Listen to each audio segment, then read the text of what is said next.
Alejandro's family was as ordinary as can be. And there was nothing wrong with that. That was their whole existence.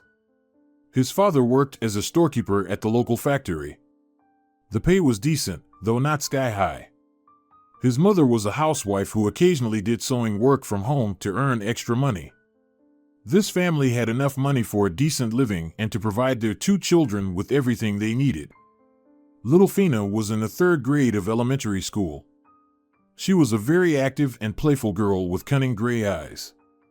She loved going to art exhibitions and helping her mother cut out patterns for clothes, but she loved her older brother even more. Sandro was a student in middle school, and next year he was supposed to move up to high school.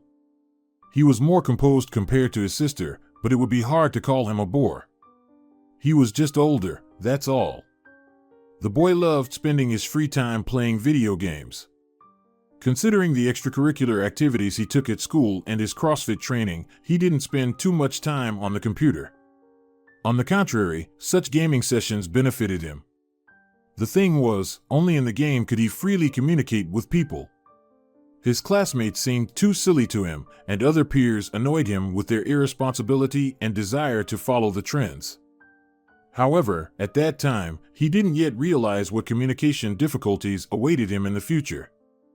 The parents suddenly announced that they were moving. It turns out they had been thinking for a long time that two children of different genders shouldn't share a room, so they postponed buying a new apartment. Of course, they still had to take out a mortgage, but they already had a certain financial cushion by that time. The new neighborhood was much better. There were no dilapidated buildings, small 24-hour pubs, or other signs of a troubled area. The new housing development was more suitable for comfortable family living. And logically, the local school was better. Alejandro wasn't too upset about it, but it couldn't be said about Fina. She had many friends left at her old school. "Mommy, what about Tia? How can I leave them with Carla? They're constantly fighting without me," the girl cried. "I like this school, I don't want another one." The parents sincerely tried to support her, explaining that in the new class, she would have the opportunity to make new friends. Moreover, the magnificent playground right outside the windows of the apartment building contributed to the emergence of a new circle of acquaintances, where children of different ages played every day. Sandro liked the new school. The kids here weren't clingy, nobody forced him to make friends or join a group. He was left to his own devices, and he definitely liked it. The studies went smoothly. At some point, it seemed to him that it was too easy. However, the teachers gave a perfectly logical answer to such an assumption. Alejandro turned out to be a very capable boy. At the end of the first semester, the parents were offered to transfer him to a specialized class. Of course, no one refused the opportunity to provide the child with a better education. "Son, this is such a blessing. You're just amazing, being one of the best in such a good school," his mother repeated with undisguised pride on the day the principal called them. And from that moment, something definitely went wrong. You could only get into the specialized class either through good grades or through well-off parents. And here, the second option prevailed. The rich kids immediately understood what was what. On the very first day, they swarmed around him like flies around a drop of honey. They scrutinized him, observed his actions, making conclusions that only they understood. He stood out from the other kids. Sandro was noticeable for his modesty, an old model phone, simple clothes. In their eyes, the newcomer was just a regular nerd who couldn't stand up for himself. And with such conclusions drawn, Alejandro's tough days began, during which he had nothing else to do but endure the bullying. Of course, he talked to his parents about what was happening. It was impossible to escape attention to the shabby clothes or torn textbooks. But Sandro understood everything perfectly well. "Mom, it's nothing," he justified himself to the concerned woman. "Teenagers are stupid. I know this school is good, and I won't have another chance to get such a diploma. Son, we can transfer you to a school in the neighboring district." She pressed the crumpled kitchen towel to her chest, trying to shake off the trembling of anxiety. "No diploma is more valuable to me than your own health. Maybe we can go to the principal, discuss this situation." The father, who had been sitting quietly in the chair next to the open window all this time, put the cigarette on the edge of the ashtray. He frowned, looking at his wife, coughed into his fist, and sternly said, "All right, you go to the principal, tell him about the bad kids who are bullying your son." He made a meaningful pause. "And have you thought about how they'll treat Sandro later? Like mommy's boy, a snitch, a wimp. Teenagers only get tougher when adults interfere in their affairs. Let him handle it himself, like a real man. He's already made his decision to stay. No need for mom to hover around and pick up snot for the child." The boy looked at his father, feeling mixed emotions. On one hand, he wanted to thank him for supporting his point of view. But on the other, Sandro's opinion about teenagers seemed pessimistic. It was even a bit hurtful to hear his words about what the guys might think of him for trying to ask for help. Can't they all be so mean, right? Alejandro lowered his head. Of course, he felt terribly uncomfortable in the new class, but was it worth expressing it so harshly? And you'd better give them a good answer. You only need to show the pack of jackalls your teeth once, and they'll scatter, the man added sharply before reaching for the cigarette again. So won't they just keep going with renewed vigor if we resist? It seems to me it will only provoke them more, Sandro muttered, rubbing his shoulder where a fresh bruise still throbbed. It's hopeless. Can't struggle, can't endure, can't even call the adults. What can we do? We could give one of them a good smack in the face too. Enough of that. His wife interrupted him. Kids nowadays are made of a completely different fabric. Force doesn't work against them. Sooner or later, they'll even report us to the police. Their parents are rolling in money. It's easy for them to paint our boy as guilty. I'm telling you, let's transfer him to another school, and that's the end of it. And I'm telling you, the boy has the right to decide which school he wants to attend, a good one or an ordinary one. And our son has made his choice. If he doesn't know how to solve his problems, then let him endure. He'll endure until he's had enough, come to some conclusions, and put on a show for all of them. The woman was relentless. A mother's heart ached at the thought of someone harming her child. She was silent for a minute, then continued to press her husband. Then where are the teachers looking? You answered your own question. The parents have a lot of money, so their kids can do anything. These brats have a field day while the children of ordinary workers get the short end of the stick. Those teachers couldn't care less about what happens to a simple boy. All these arguments were followed by hours of quarreling. The parents rarely quarreled, so Sandro felt doubly guilty. He didn't like being the cause of the argument. The boy sighed heavily and headed to his room. Even from there, he could hear fragments of the bickering adults' phrases. They both only talked about how Alejandro couldn't handle things on his own. But he didn't argue with that assertion. Asking to leave him in this school, he perfectly understood that the bullying would continue, that they wouldn't have enough money to deal with these kids. He understood that he was leaving himself in a dead end. The quality of education stood before him higher than honor. This approach to setting priorities distinguished him from his peers. His team friends supported him in every possible way, and that was enough for Alejandro. He knew he wasn't alone in this world and that there were people, not his family, who cared about him. With the proper support, he could endure the remaining few years. And at school, everything went on as usual. As soon as Sandro entered the classroom, all attention was drawn to him. The boy barely had time to sit down before the first bullies approached him. "Hey, nerd," a girl with quite provocative makeup spat out, "will you let me copy the homework?" Without waiting for an answer, she grabbed Sandro's notebook and tried to pull it towards her. But as soon as the owner sharply snatched it from her hands and put it back in place, the bully's face changed. "Did you not understand me? That wasn't a question, you idiot." She grabbed the notebook by the edge and tried to drag it away again. "Sit still and don't move until your bones are intact." Alejandro was distracted from his phone, lifted his head, and with a determined look in his eyes, he slammed his hand down on the notebook. The sound of the impact made the surrounding people jump, freezing in anticipation of a show.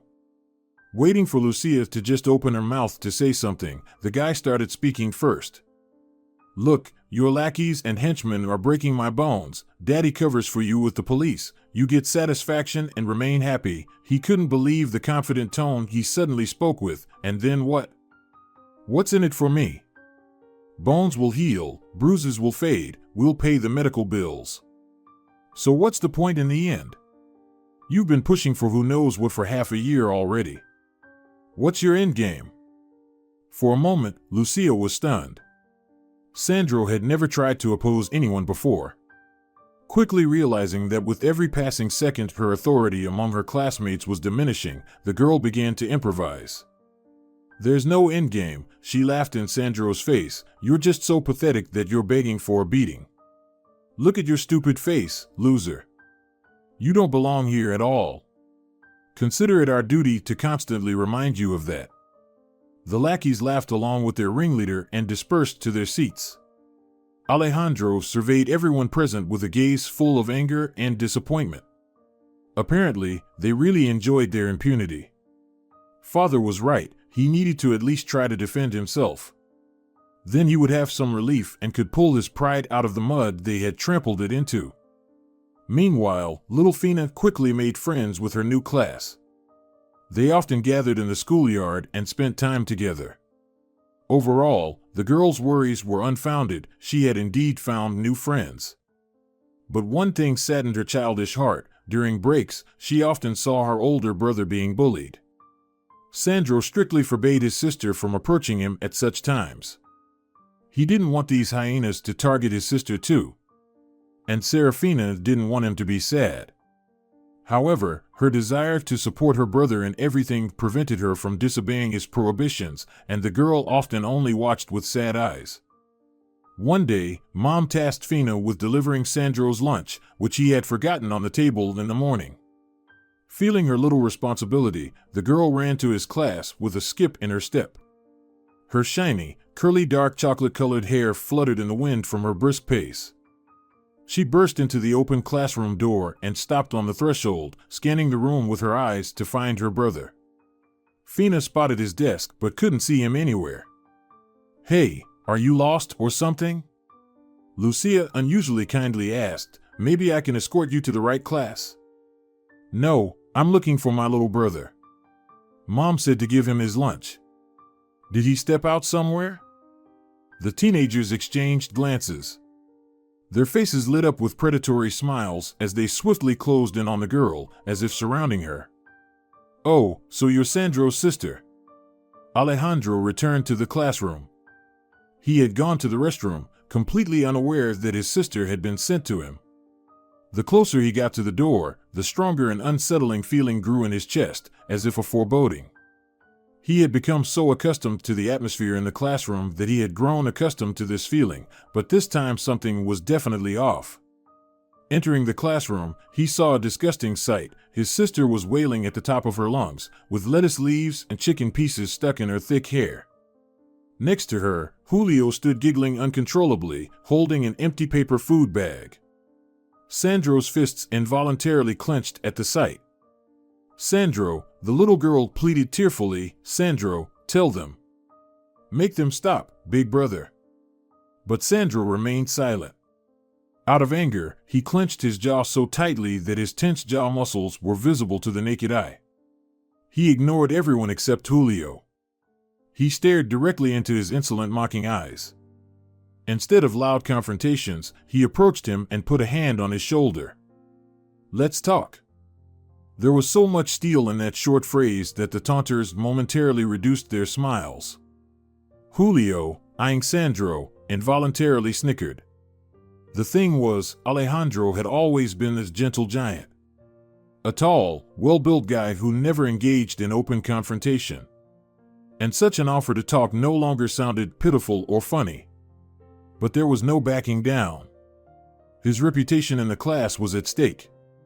Behind the two boys, whispering quietly to each other, the other participants of the bullying slowly crept closer.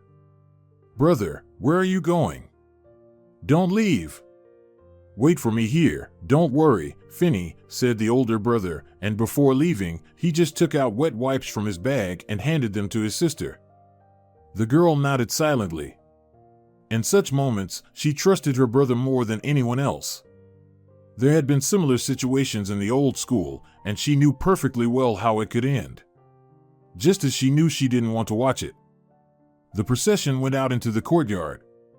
Teachers, seeing the heated crowd of teenagers passing by, immediately rushed to the principal's office, sensing trouble.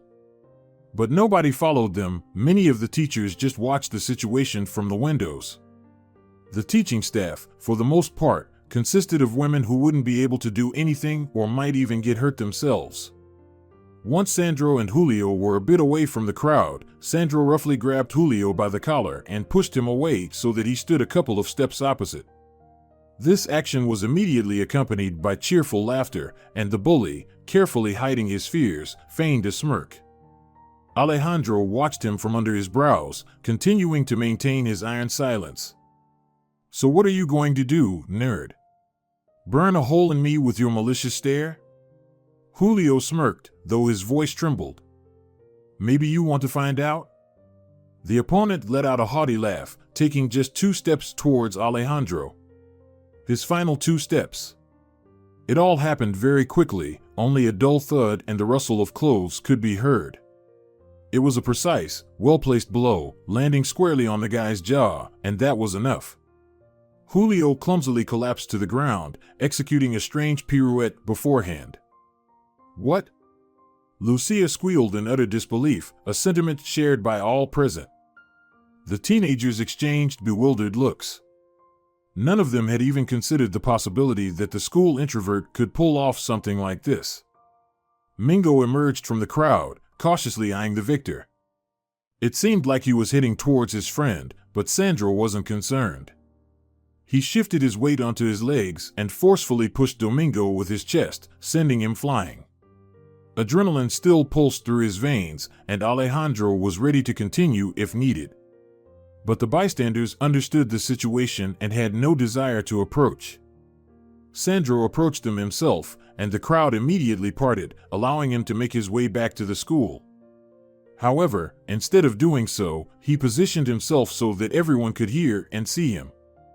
"Do whatever you want with me," his voice was unusually loud and deep, "but lay a hand on my sister, and I'll break every one of your faces, and no amount of money will fix them. Clear?"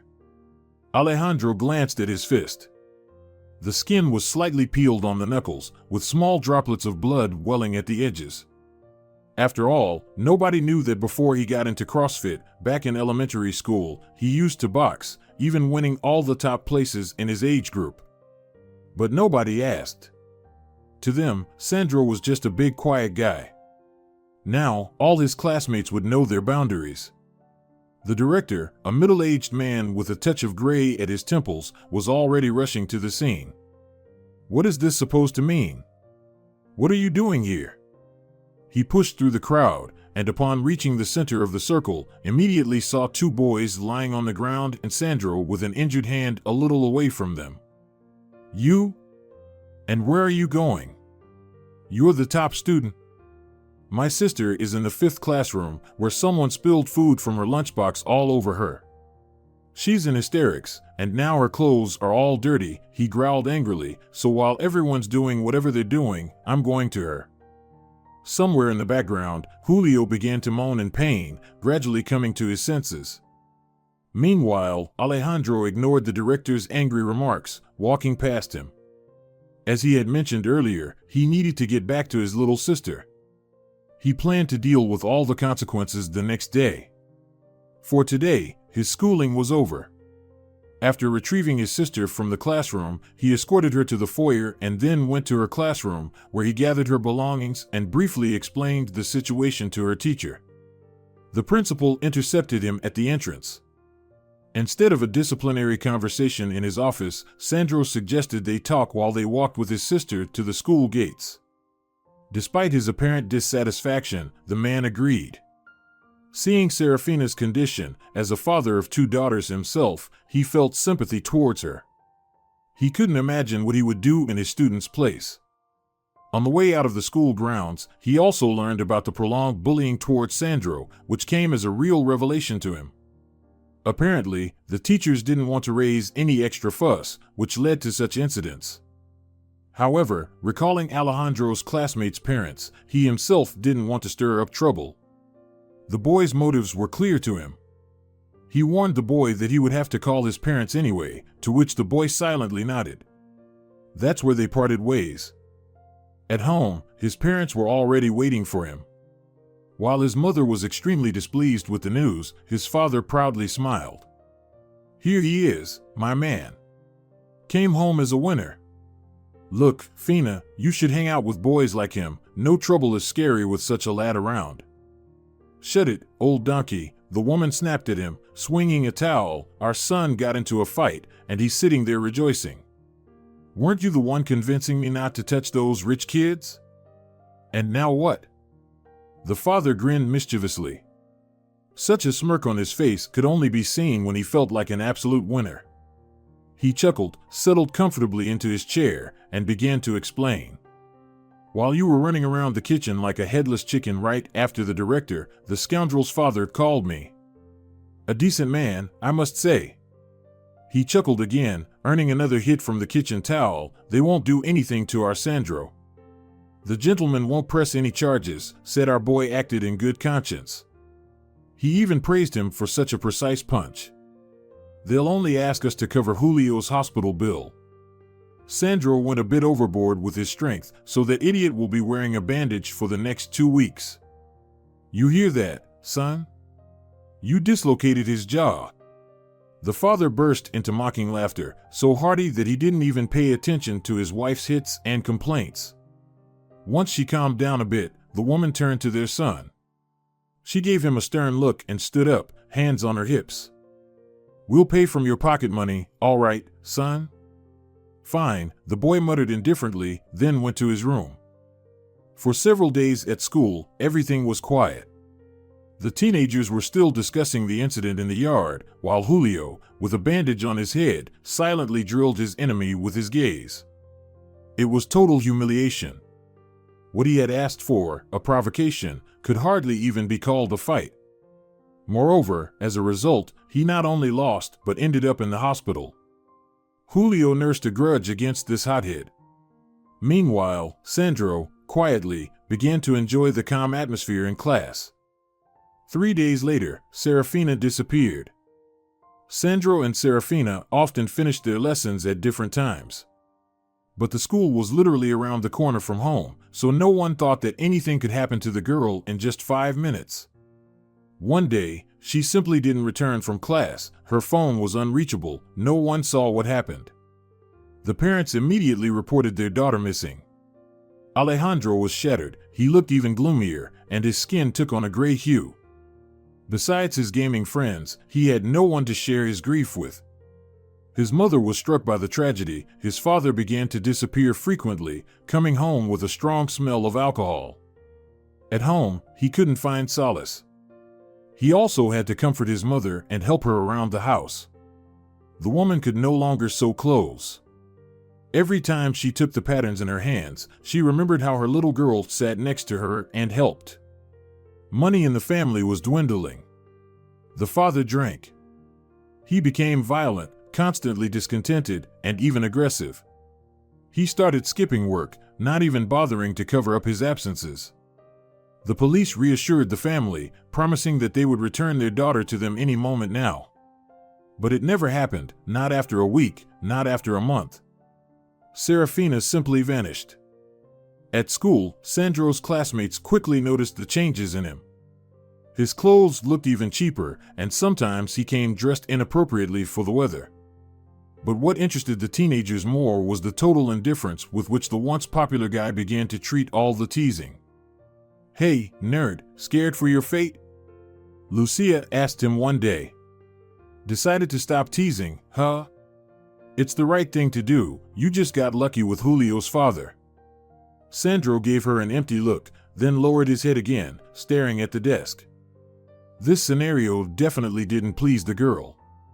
She snorted, then forcefully pointed her finger at the boy's forehead, forcing him to raise his head and look at her. Are you completely out of your mind? I'm talking to you, don't you dare ignore me. Can I ask you for something? Lucia raised her right eyebrow in surprise. A request? From him to her? It sounded intriguing, and finally, the boy reacted. The girl crossed her elegant arms over her chest, as if showing by her appearance that she was granting him the right to speak. Disappear. Lucia burst into laughter. Her reaction was immediately echoed by everyone who was watching and heard their conversation. Among them was Julio, whose headband had long been removed. The guy stood up from his seat and, with a slow, languid gait, began to move towards Sandro's desk. Buddy, looks like you've gained some courage, he began amidst arrogant laughter. Our last conversation didn't end very nicely, but I think you need a refresher on how to communicate with your classmates. What do you think? Maybe it's time for a rematch. Sandro? Alejandro smoothly shifted his gaze to Juan now. He sighed heavily. So your dad can send us another hospital bill afterward? No, thanks. Julio's eyes narrowed, his face slightly reddened, as stifled laughter rippled among the classmates. He noticed the slender guy sitting in the front row, who was watching the interaction between the two adversaries with undisguised interest, though he seemed reluctant to laugh at Julio. Hey, Chus, Julio called out, could you step outside for a moment? The boy grinned when the taunter addressed him.